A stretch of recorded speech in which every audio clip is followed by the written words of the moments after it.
Okay, people, before we get started, I would greatly appreciate it if you would take 2 seconds to hit that subscribe button and hit that bell to be notified if you haven't already. We drop new episodes of Forever News every Saturday, 12 p.m. EST, and we upload those segments into smaller videos throughout the week for your viewing pleasure. Thank you for your time. Let's jump into the episode, baby. I wanted to cover this. This is an interview courtesy of Anime News Network with the president of Studio Bones. We talked about the president of Studio Bones a little bit earlier and a couple of stories like Mob Psycho, whatnot, but in particular this one, I feel like it's good to get into the head of these people because y'all already know there's been a lot of controversy with Studio Bones, in particular regarding My Hero Academia. So let's see what dude got to say in this interview about what's happening over at Studio Bones, and maybe it might give us some green lights or some red flags regarding what's going on over there and the future of like My Hero, Mob Psycho, etc, etc. Interview with Bones president Masahiko Minami. That's the dude. Yeah. At Crunchyroll Expo, we checked in with Bones president Masahiko Minami to see how things are going with the studio lately. We also asked him opinions on everyone's favorite con man, Reagan. Does Minami know that Reagan has become an internet sex symbol? Oh god, he has? Since when? I mean, I know people like Reagan, but okay. People sexualizing Mob Psycho. God damn, yo, what's wrong with humanity? Last time Anne was able to have an interview with you was in 2013. What major changes have happened at Bones in the last 10 years? Masahiko Minami says, I've gotten older by 10 years. Within this time span, we have worked on series like Mob Psycho 100, My Hero Academia, and Bungo Stray Dogs. I've always wanted to check that out. I heard it was pretty good. Which all started at around the same time 6 to 7 years ago. But we have continued to work on these series until even today, which is a first for Studio Bones, to have so many titles continuing on for so long. To be able to continue these projects all this while is a great source of pride for us. That is really dope. And they really don't, minus My Hero, you know, whatever, but they don't really drop the ball of like, hey, this episode looks horrendous. Like, I don't think there's ever been a case of like it looks horrendous, especially with Mob Psycho. I don't know about Bungo. It's similar when it comes to our original works like Eureka 7, which we've been working on for the past 17 years, with the movie last year being the conclusion to the movie series. To be able to continue producing new titles for a series over such a long span is really rare, and we see it as a huge achievement. I've noticed that Studio Bones hasn't taken on any projects that will fall into the isekai trend that's common right now. I was curious if that was a deliberate decision. I'm not really sure what exactly counts as isekai, what the boundaries of the genre are. For example, we've worked on titles like Scrap Princess, which blurs the line between fantasy and isekai, and Snow White with the red hair. Didn't he just say he doesn't know what isekai is, and then he said that? Okay. A fantasy, so I'm not really sure if these count. But when I used to work at Sunrise, I worked on Escaflowne. Isn't that a classic?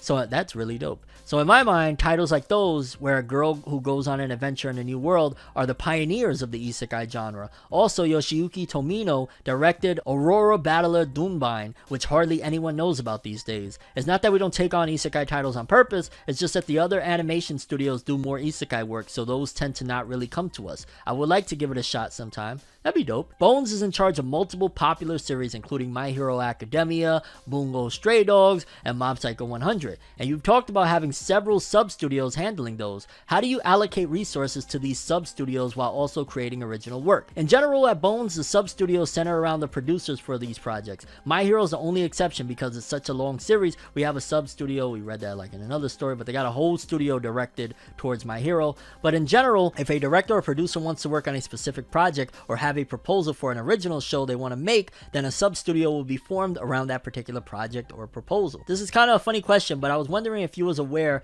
that Reagan Arataka from Mob Psycho has trended as an internet sex symbol. What do you think of the fans' attraction to Reagan? Y'all some weird motherfuckers. It's okay to be weird. I'm not judging. I'm just saying, why Reagan? Like, what next? You're gonna sexualize Mob? Yeah, probably do. I don't doubt it. Never mind. I had no idea he was a sex symbol. Is he a sex? I'm wondering, like, yo, did the person that did this interview, were you sexualizing Reagan?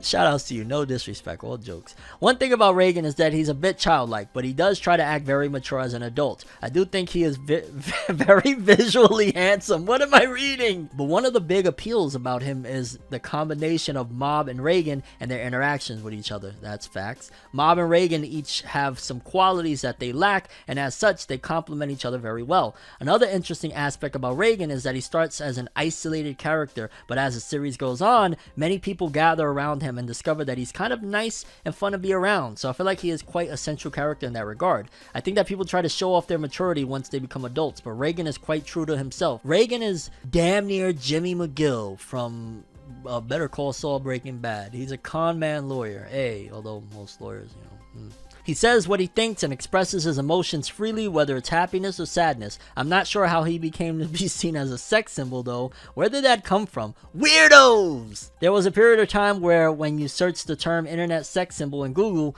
pictures of Reigen would turn up. I had no idea. Must have been someone else's doing. Yeah, I bet it was you, motherfucker, huh? Oh god! The first 2 seasons of Mob Psycho 100 were major successes, thanks in part to the high technical ability as seen in the animation. How is the animation team maintaining that level of quality with a first-time director, Takahiro Hasui, at the helm? Director Tachikawa continues to oversee the entire process, from the script writing all the way to the art direction. He checks everything. Director Hasui is new and young, and especially for Mob Psycho, where everything is hand-drawn, having both old and new talents contrast each other's works really well. Is there a character in Mob Psycho that you feel deserves more attention? And who is your favorite character personally? Reigen is my favorite character. Like I said earlier, Reigen has the confidence to say things that other people can't bring themselves to say. I think it's like I said earlier, Reigen has the confidence to say things that other people can't bring themselves to say. I think it's really cool that Reigen is the type of character who can go to the bar alone even though he can't really drink. That was really enjoyable to read, minus some of the weirdo stuff, but yeah, Reigen is a sex symbol apparently. What? How? Worldwide? Yes, people, a little bit of words from President of Studio Bones on Mob Psycho 100, My Hero Academia, Bungo Stray Dogs, and the internet sex symbol known as Reigen Arataka. Prepare to get bullied! No, not really. Relax. Don't report this video for bullying. Come on now. I'm talking about anime here, dog. It's nothing to do with that. But please don't bully me, or whatever the heck the English translation is of "Don't toy with me, Miss Nagatoro-san." I got 2 of the volumes right next to me, and I got a volume of Mob Psycho. We just was talking about Mob Psycho in the other story. But fans of Nagatoro, according to this article, seems as though that next season is not that far away, and I'm really excited. That was a pleasant surprise for me. There's certain anime, I check out an episode, and I'm like, I'm probably not gonna like it, but let's just see, whatever, why not? And I remember I was like, oh shit, I like this, and I watched the whole thing, and I really enjoyed it. And according to this article, it says here, "Don't Toy With Me, Miss Nagatoro Anime Season 2 airs from January 2023. So the winter 2023 season of anime, we start off with Miss Nagatoro, and I'm happy. That's a great time, especially, that'll be in the middle of cuffing season, so you could go grab your gal and go nuts, and I mean it in multiple ways. Yeah, that's a really just chill, enjoyable, funny anime, and I'm looking forward to its return. Honestly, I didn't expect we were even gonna get season 2. I was like, it's dope, but I don't see them making more of this, and thankfully I was wrong. We're getting more Nagatoro. Let's freaking go, baby. Hopefully they keep it to the same level as season 1 though, because sometimes they get a little ahead of themselves. Yo, we saw massive success, we can relax. Like Nagatoro-san, one of the things that I absolutely loved about it is like it had these references. We had one point where she was joking around about Hajime no Ippo and stuff like that. Keep that same charm, because I do think that they took liberties with the Nagatoro anime. Now that I remember, like they would add stuff from different chapters and whatnot, because it's like a 4-panel comic if I'm not mistaken. It's not like a full-on straight up serious manga, although there's serious moments and whatnot. So I think they kind of skipped around and it worked. I mean, I don't see Nagatoro manga readers really complaining. Like, I think the anime was adorable. It was really funny, and yeah, can't wait for January 2023. We got some good news. Honestly, it looks like from here on forward, October on, we're just going to be home run after home run, because yeah, 2023, we got like Marshall incoming, potentially Undead Unluck. We got a few things for 2023, and Nagatoro is going to kick it off in January. I'm here for it, baby. Yeah. It's time to get bullied, but in a way you'll enjoy.